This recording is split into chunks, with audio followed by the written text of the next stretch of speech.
देखिए निशान जिंदल का ये था। ये पता नहीं, साइंस एंड रिलीजन पर उन्होंने लिखा हुआ है।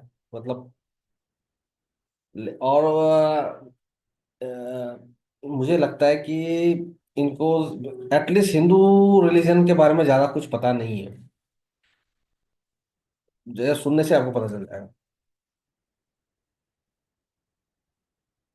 कोई भी रिलीजियस स्क्रिप्चर ले लो, किसी भी रिलीजन की, क्या उसमें एडिटिंग हो सकती है? ये सब लोग गोरे अंग्रेज, फिर तो ग्रंथ गलत। पहली बात, रिलीजियस इन्होंने अच्छा, ये 17 मिनट का है, इस पर रिव्यू करना मुश्किल होगा मेरे को, क्योंकि इतना। रिलीजियस स्क्रिप्चर्स में एडिटिंग हो सकती है? मैं आपसे पूछता हूँ, कोई भी रिलीजियस स्क्रिप्चर ले लो, किसी भी रिलीजन की, क्या उसमें एडिटिंग हो सकती है? साइंस कहती है गलत है, क्या कोई रिलीजियस स्क्रिप्चर कभी कह सकती है वो गलत है? लोगों ने एक्सपेरिमेंट्स किए, फाइंडिंग्स करी और पिछली थ्योरीज को गलत प्रूव करके नई थ्योरीज दी। ये सब लोग गोरे अंग्रेज थे। आपको पता है हमारे देश में समस्या क्या है?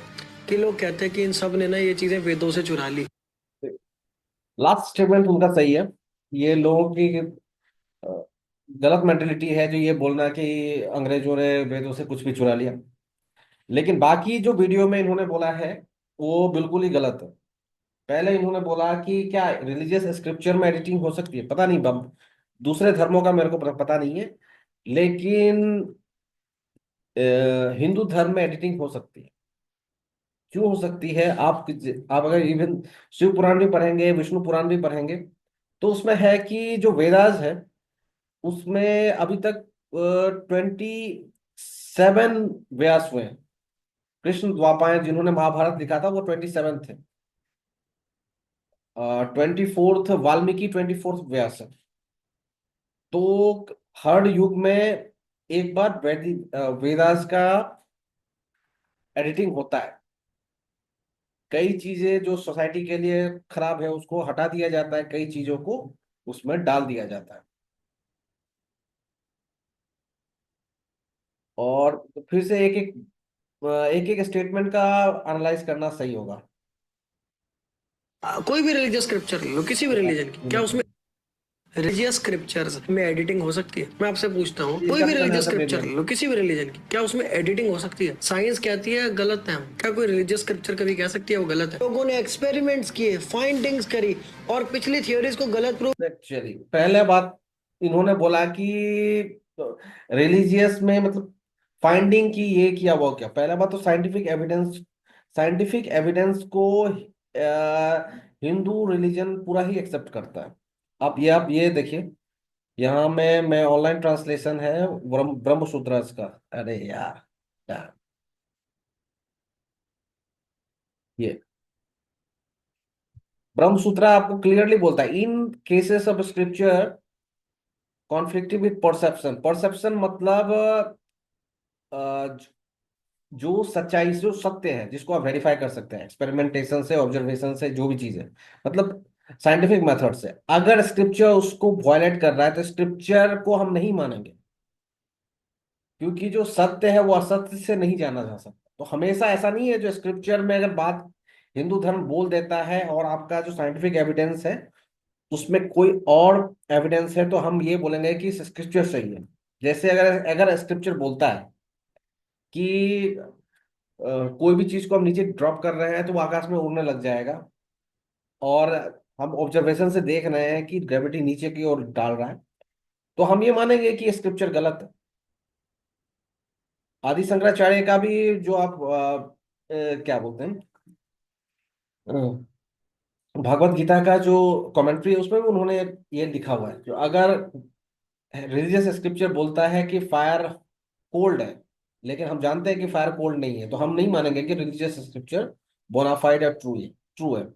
मैथमेटिक्स हुआ चाहे साइंस हुआ, वो उसको रिलीजियस स्क्रिप्चर हमारा एटलीस्ट हिंदू धर्म धर्म में मैं उसको डिनाई नहीं करता। उसको हम प्रत्यक्ष प्रमाण बोलते हैं। और जो रिलीजियस स्क्रिप्चर का जो बात है उसको हम शब्द प्रमाण बोलते हैं। तो निशान जिंदल जी यहाँ में थोड़ा गलत, बिना ही क्रॉस चेक करके ये जब बोल देते हैं तो गलत बोल देते हैं, और ये कई कई चीज में ये गलत बोल देते हैं। जैसे ये बोल देंगे, कई बार बोल देते हैं कि अगर आपने आईआईटी नहीं हुआ तो आप प्राइवेट कॉलेज वाले एकदम ही फिसड्डी हैं। ऐसा ऐसा नहीं है। आपको आप जब कई बार देखेंगे कि गेट टॉप, कई लोग जो इसरो में जो इसरो का जो चीफ है, आपको रेयरली आईआईटी मिलेंगे। ज्यादातर आईएससी का मिलते हैं या सिंपल कॉलेज का भी मिलते हैं। और अब इनका हर एक आर्गुमेंट को दूसरा, उन्होंने और भी क्या बोला है, देखते हैं और क्या बोल रहे हैं।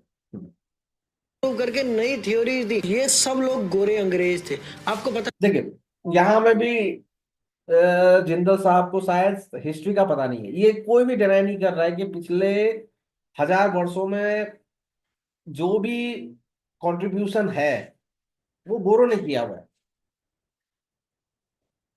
इसमें कोई डिनाई नहीं कर रहा।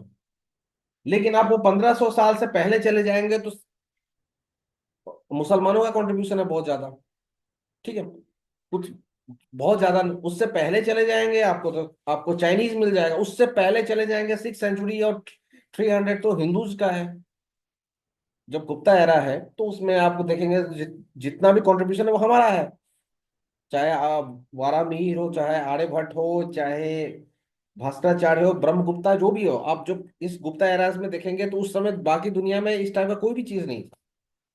उससे पहले चले जाएंगे तो आपको रोमन सिविलाइजेशन में सारा कंट्रीब्यूशन है उनका। उससे पहले चले जाएंगे तो आपको फिर से पर्सिया आ जाएगा और ग्रीस आ जाएगा। उससे पहले जाए चले जाएंगे तो पर्सिया आ जाएगा। ठीक है, और फिर उससे पहले इजिप्ट आ जाएगा। तो हर सिविलाइजेशन का अपना कंट्रीब्यूशन है। जब हिंदू सिविलाइजेशन डाउनफॉल हुआ था तो उसके बाद दुनिया में सबसे आगे चाइनीज था। चाइनीज जब डाउनफॉल पर हुआ तो फिर कुछ साल तक मुसलमान आगे थे। उस मुसलमान भी ज्यादा दिन आगे नहीं रहे, फिर वेस्ट आगे हो गए रेनेसा के बाद, और वो आज तक आगे हैं। तो ये अपना हर सिविलाइजेशन का अपना समय होता है। और दूसरा बात, अब ये रोना जो गोरे ने सब कुछ किया है, इसमें कोई डना बात नहीं, वो उन्होंने किया। लेकिन जब किया वो किया, हर सिविलाइजेशन का अपना समय आता है। वैसे जी पर इनका ओपिनियन तो बहुत अच्छा होता है, लेकिन यहाँ में ये बिना क्रॉस चेक करके बोलने लग गए हैं।